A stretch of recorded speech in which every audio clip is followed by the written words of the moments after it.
Hi, and welcome back to the European VC, your podcast for insights into the European VC industry. If you love our show, do drop us a review, share it with your friends, and join our Slack community at theeuropeanvc.com/community. Today, we're launching the second part of a two-part episode with Skyler Fernandes. Skyler is ranked as a Powerlist 100 VC, is the founder and general partner of VU Venture Partners, and the founder and CEO of Venture University. If you haven't yet, please go ahead and check out part 1 to learn more about Skyler and VU. And don't forget, if you would like to suggest topics or guests for future episodes, join our community and help make the best pod for everything European VC. And if you are about to raise a fund or an international round, do let us know and we'll be happy to introduce you to relevant investors.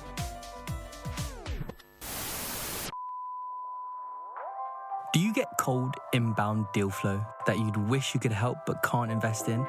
You might consider directing them to the European VC's newly launched self-paced fundraise acceleration program and community. It's tailor-made for founders about to raise their pre-seed or seed round and gives them a clear 10-step process to go from wanting to raise to ready to raise. It's community-centered, giving them access to mentors and fellow founders to spar with around their process, plans, and pains. Stop sending founders on their way with an empty referral to another VC firm or angel group. Send them to a community and resource that will actually help them go from mindless cold outreaches to a deliberate fundraising plan that will actually work. Send them to theeuropeanvc.com/raise.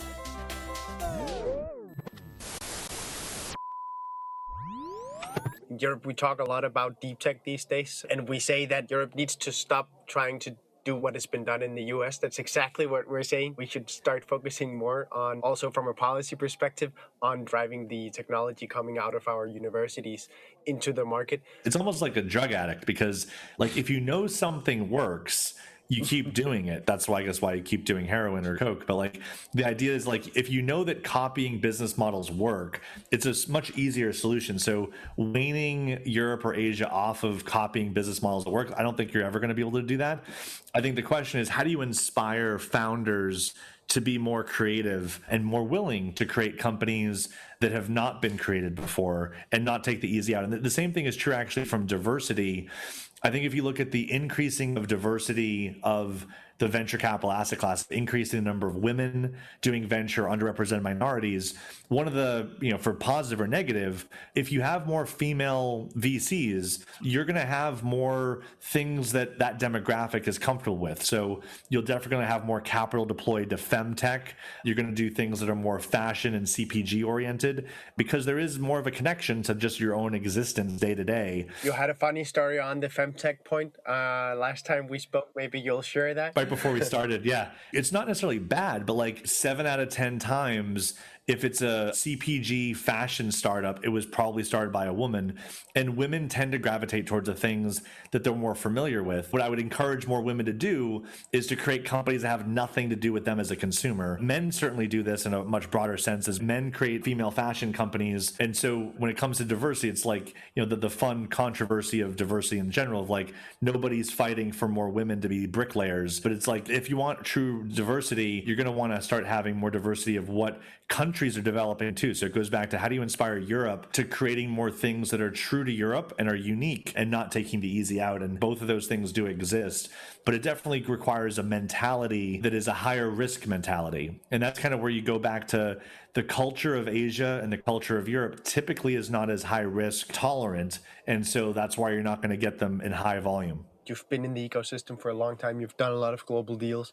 What is your general experience with investing in Europe and investing with European VCs? And what would you, maybe now that you have some of the emerging managers and existing managers in Europe listening, what would you like to say to us? Yeah, I think it's interesting. Europe seems to be way more embracing of impact investing for a longer period of time. So I think impact has always been a higher priority than it has been for the US. The US is certainly growing now more in its impact investing groups, but the ecosystem of venture, both in Europe and in Asia, has slowly gone downstream. And I think that's how it evolves with every ecosystem, to be honest. As you start having more successes in the ecosystem, people are willing to go earlier, go from like more B funds to Series A funds to seed funds to pre-seed funds, the funding food chain will kind of continue to improve as you have more successes in those ecosystems. And the great thing about that is that it happens in Europe is right now, if you're like a European fund, I think you're smarter to think about having a lot of reserve capital because you might be the only investor that's going to be funding this thing for the next few rounds. In Silicon Valley, there's a little bit more of a greater fool theory at play, which is there's enough funds to keep on funding this other than me. And the same thing is actually true of like in the middle of the United States, like in Chicago, anywhere Midwest in the US, it's kind of like Europe, which is you better hope that you have enough capital reserved because you can't guarantee that other VCs are going to back your Midwestern US deal. So it's a similar mind frame, I think, on reserve capital, but you will have a healthier and healthier funding food chain where both sides of the spectrum grow. You have earlier stage funds and you're going to have, more of the mega billion-dollar funds that are launching in Europe. And that's a healthy part of the ecosystem, that there always is this future capital pool that founders can get access to. I think our experience in investing with European VCs overall has been extremely positive. I think oftentimes the European deals tend to be a lot more global right out of the gate. I think that's kind of an interesting fact. If I think of like, we're an investor in Finless Foods, which is lab growing fish. The fish industry is certainly an industry that's even bigger internationally than it is in the United States, and where there's overfishing happening when it comes to a lot of European countries. And so the play there is you're already thinking about market opportunities that are significantly more global in nature right from the get-go of like solving the future of world hunger. And so I have really appreciated the fact that a lot of the deals that we're co-investing with other US deals are largely like their 5-year projections are still, we're just a US company. But I think a lot of the European companies, they're already thinking a lot more global. And that's partly tied to just population, the fact that you have to go after significantly larger market sizes than one particular European country. But that also makes it a higher risk and more complicated deal where it isn't something that can expand just in one country to be a success. But we looked at deals in London where like all they need to do is be successful in England to get to 50 to 100 million. It's just there's a lot fewer of those type of opportunities. The same thing is true like in India. The realization is that the $100 million revenue target in 5 years for a US company is basically a $30 million company in 5 years in India because of the middle income being a lot smaller. So you have to take that into consideration on the scalability of companies. Even though there's a much bigger population in India, because of the economy, it's just not the same dynamic of what a 5-year revenue target number can even be. I'm curious to hear you speak about more from a value creation perspective and working directly with portfolio companies of the process of US-based companies tapping into the European market or even eventually the Asian market. Can you expand a bit on your learnings there? I'm trying to think of anything that would be really useful on that topic. Part of it is like you need to know who your gatekeepers are of the relationships. I think for the most part, a lot of European VCs are kind of unknown to US founders. And it's oftentimes by getting connected with either an accelerator or some type of ecosystem player that really allows this, connecting the dots between the venture ecosystem in one region versus another. We've built out our own network now in Europe. I think we have about 1,000 relationships that we have outlined, that we have in our database between accelerators, venture funds, strategics, and we've kind of mapped those across all the different countries across Europe. So we've started to kind of build our own network by market landscaping that. And certainly when there's portfolio companies of ours that are looking at expanding, we then will make the connections for. That's one of the value props of our fund, is that if we do invest in you, we have a pretty large database of relationships, given the size of our investment team and our alumni, that we can kind of more rapidly get you in front of the right people from capital or strategic partners. Even like the United Nations, we have a partnership that we're launching with them, which is all focused around making the right government introductions and the right strategic introductions for about 80% of our portfolio that are in alignment with the United Nations Sustainable Development Goals.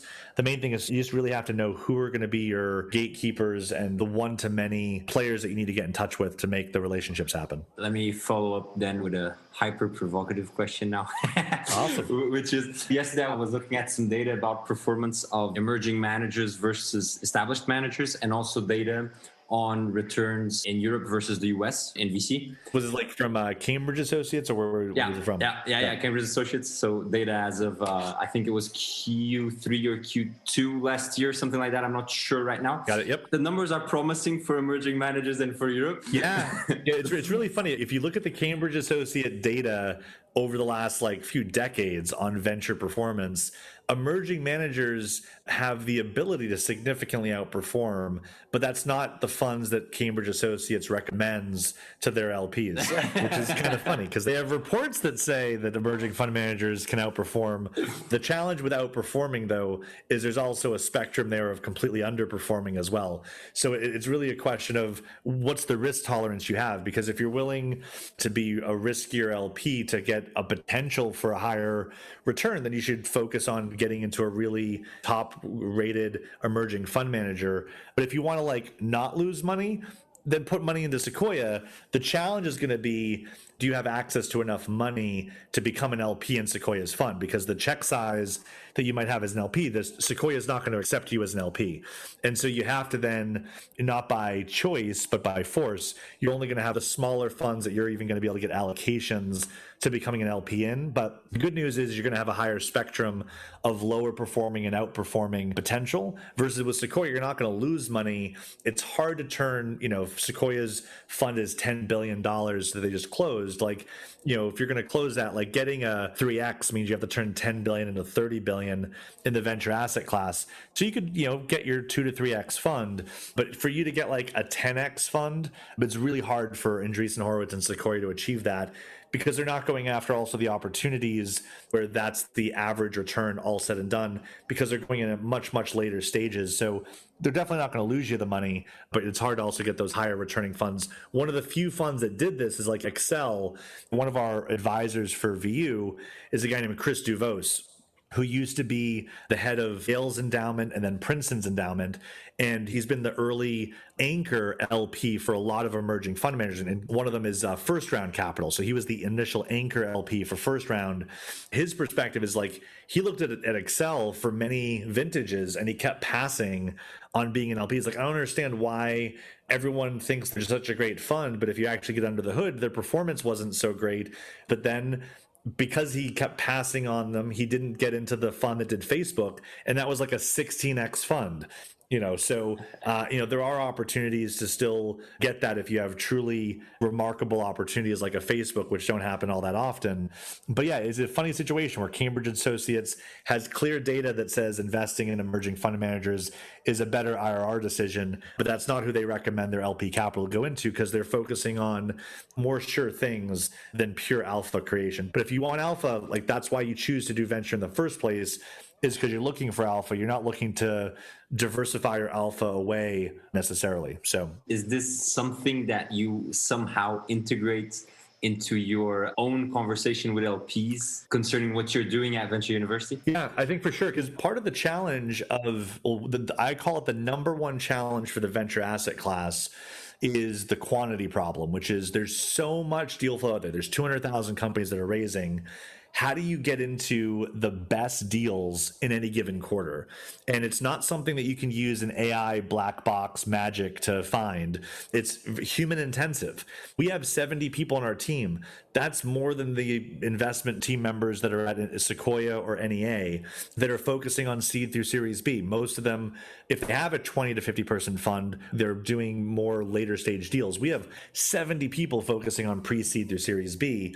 And so our ability to actually filter through all that deal flow and narrow it down to the best deals. Every deal we do is co-investing with a top tier fund. 10%, 15% is probably with Founders Fund or Teal Capital. Every deal we do is with a top tier fund. And so how do you get access to co-investing with those funds? If you as an LP can't get an allocation in Sequoia's fund, how do you still get access to the best deals? Well, you got to find emerging fund managers that are able to secure these allocations in the top performing rounds as well. And so our model really helps hack the access piece of, we've solved the scalability of how to vet such a large amount of deal flow, but we've also hacked the access piece, which is we have insiders at a growing amount of venture funds that are getting us access to the best deals that are happening on all these funds as well. So it's not just the visibility, it's also the inside access with the right relationships.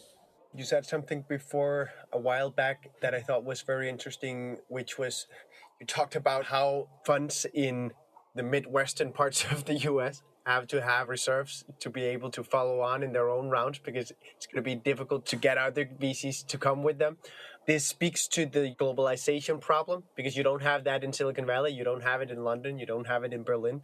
Having gone through COVID, almost all of us, having seen the proliferation of a borderless VC industry for some time at least. Where do you see this going to? Yeah, it's great. It's funny, like even we just moved into our new San Francisco office over the weekend. So we chose to reopen a San Francisco office because we still think San Francisco is important. But we definitely have more people doing our program virtually. And I think that'll forever be the situation. We'll have a pretty strong number of people that are across the United States doing Venture University. Like we have people in LA, Texas, Philadelphia, Boston, Chicago, New York. So we have a virtual team outside of our physical offices, and that makes us a stronger fund. I think venture is certainly one of those industries where you can kind of do it from anywhere because, pre-COVID, 80% of the meetings I would have at the office were on Zoom or Google Hangouts. Like I would go to the office to do 80% of my meetings virtually. So like, how much sense does that make? But there was a small number of meetings that, people would come into the office if they were local or if they flew in to, do the quick rounds at lots of VCs in 1 week. You can do that here. So like there is an advantage to having ecosystems where you can, like Sand Hill Road, like some people didn't even know that Sand Hill Road's like an actual road. Like you drive down it and there's like 50 funds on one road. It's really easy. Like for people that don't know this, they're listening, like Kleiner Perkins's office, Kleiner Perkins is literally across the street from Andreessen Horowitz. And the building that Andreessen Horowitz is in is part of the building that NEA is in. Like you literally see street like lights, traffic lights, and you cross the street, and that's where between Kleiner Perkins, NEA, and Andreessen, like that's the three of them. Down that road, the same road as you have like Greycroft and Greylock, you get all these funds. So it is an interesting experience where if you're a VC and you're grabbing lunch with a bunch of other VCs to talk about co-investing together, it's very incestuous when you're literally on the same street of each other. Or like our old office near the Transamerica building in the financial district, every building has like 1 to 5 VCs in every one of those buildings. And so it's just really easy to make relationships a lot faster and to co-invest or to raise capital. So it's not that you can't do that virtually. It's just, it's different if you're like at night and for lunches around everyone else that's in the industry. That's certainly helpful, but it certainly can be done virtually as well. And I think it's going to increasingly be done. So, we're looking at potentially opening up an office in Austin and carrying a larger program there. You have a lot of VCs like Jim Breyer, was one of the early guys at Excel. Breyer Capital's now in Austin. You have 8VC that just moved there. So you got a lot of top tier funds that are now moving to Austin and creating a new ecosystem there. But yeah, I think the globalization aspect of venture, I think that also goes to like the value of really what VU is doing is that we're helping to create the future generations of global venture funds. It's not just people that are in Silicon Valley. And if you can't afford or get yourself to live here, you at least have a way of now creating a career by learning from people in Silicon Valley, but then launching your own venture fund in Estonia or in pick Germany, pick where you want to do it. It's so much easier to access the skills virtually to kind of grow out your own ecosystem in whatever part of the world you're in. We have to get to the quick fire round, but I have to ask one final question. And that is, do you see that the bromance happening at Sand Hill Road might lead to complacency that will keep Sand Hill Road from getting into the next wave? You said bromance, right? I heard that correctly, right? The bromance. Yeah, I think it's fascinating. Like venture, it has a long way to go for diversity, but it's also made a lot of progress. A good portion of the people that are in venture capital went to Ivy League schools from like Harvard Business School, Stanford, MIT. A lot of it is still white male that are doing it. And the value of network is diversity. Like if everyone on your team went to Harvard Business School, it's not a very diverse network of where you're sourcing deals from. So you might say, well, I'm going to diversify it by having people from Wharton Business School as well. Yeah, that's certainly one way of diversifying it, but you also want to diversify it by having people with a lot of different backgrounds. So that's from, having people that are operators, previously founder operators, by increasing the number of women and underrepresented minorities. Something that's somewhat controversial, but I think we're probably one of the few groups that have the stats on this, is there seems to be a general interest in having more women and underrepresented minorities in venture, which I think everyone agrees is a good thing. I think the question is, when have we ever achieved success?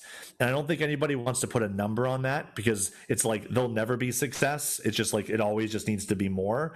But I'd say that there actually is some thresholds where I think we could claim some initial success. It's sad that it's controversial to probably say that you could actually say that we've achieved any success so far. But if I look at like the number of women that do venture university, it's roughly about a 30% of every cohort now are women. And the number of women that are in venture capital, depending on the stats that you're looking at, is around 15 to 20%. And so that means every cohort of VU is about twice to 1.5 times the number of women. And so we are a contributing factor to the number of women that are breaking into venture. And I'd argue as a true needle mover, because we're graduating about almost 150 people a quarter. And so that's actually a pretty meaningful amount of women that are breaking into the industry because of VU. For any LPs that are listening, I definitely support you to go and back a bunch of underrepresented minority emerging fund managers and women that are emerging fund managers. But if you really want to move the needle, like we're also, we have a fund where, if you backed VU's fund, we're moving the needle by hundreds of people, not just by backing a few individual emerging fund managers. PayPal is probably one of the few that's actually doing this at scale, where they're backing like a second batch of 50 underrepresented minorities. So I give them a lot of credit to doing it at more high volume. If you look at how many applicants we get into venture university that are women, it's about 25-30% of the applicants. So once we hit 25-30% of women in venture, it kind of matches the number of percentage of women that are applying to the asset class. And like, unless you're going to put a gun to a woman's head and say, do venture capital or private equity, you've kind of at least hit a balance of how many people are applying versus how many people are in the industry. So from that regard, if we think that there's 15 to 20% in the industry, I think we can still make improvements of getting it up to 25-30%. But you got to ask, like, at what percent do you say, okay, we've achieved actual success of milestones? But I think in most people's mind, it's just more is better. And I don't think there's actually like a milestone of when you could actually claim success. And I think that's unfortunate, because I don't think just more is better is actually a really good answer. I think that could actually become quite toxic if you kept going along those lines. And when it comes to like Black and Hispanic, we have about 25% of our cohorts are Black and Hispanic. And if you compare that to the number of applicants that we're getting, is pretty much close to 25%. And from a population in the United States, the Black population is about 13%, and Hispanic is kind of roughly that. So together, almost like a 26%. So we are hitting averages right now between the number of applicants based on population and the number of people that are doing our program. If you compare that to how many people are in the industry, Black and Hispanic represent about 1%. And I think that's where the biggest diversity gap really is. I think women can certainly be improved, but you're not going to get as much of a bigger gap compared to 1% of the industry versus we're getting 20% of our applicants. I think that's where you can make a lot more progress, but nobody wants to hear that there's a much smaller gap to close for women, and that if you added another 10% that we've achieved success. Nobody wants to hear that, but mathematically that seems to be true. And again, I think we're probably one of the biggest needle movers to create that success than just complaining about it. We're running out of time, unfortunately, so we always finish with the quickfire round. Quickfire round is quick answer questions, 30 to 60 seconds each. Sweet. I'll try my best. I'm sure you'll be able to. First question, what do you strongly believe in that most people around you would disagree with? Oh, that's a good one. And you've shared some controversial thoughts. The contrarian one. I guess, well, yeah, probably as a VC, the one that I'm more contrarian on than most VCs on that is that market matters more than team. Most VCs, and especially MBA graduates, would say that team is the number one thing that matters. It makes sense that they're so egotistical that they think they're the most important thing because they're investing in themselves as ladder climbers. But I'd argue that I'd rather have an A market and a B team than an A team and a B market. I think you could have the best team in the world, but if you're not going after a big enough market opportunity, you'll never get an exit that's a really, really meaningful exit. So I'd be really careful in having the best team to execute if they're not going after a big market opportunity. And that's why I would always put market above team. But I think the most common answer is probably team is above market. They're both super important. Like, you'd want to have a team and a market. But I've asked that question during a lot of fireside chats, and team seems to be the most common answer, especially amongst people that have MBAs. I think my wisdom playing a bigger impact, I'd say that the size of the market opportunity matters more than team. What is common advice you hear VCs giving to founders that you strongly disagree with? Before becoming a VC, get operator experience. If you want to become a VC in the future, continue to get more operating experience.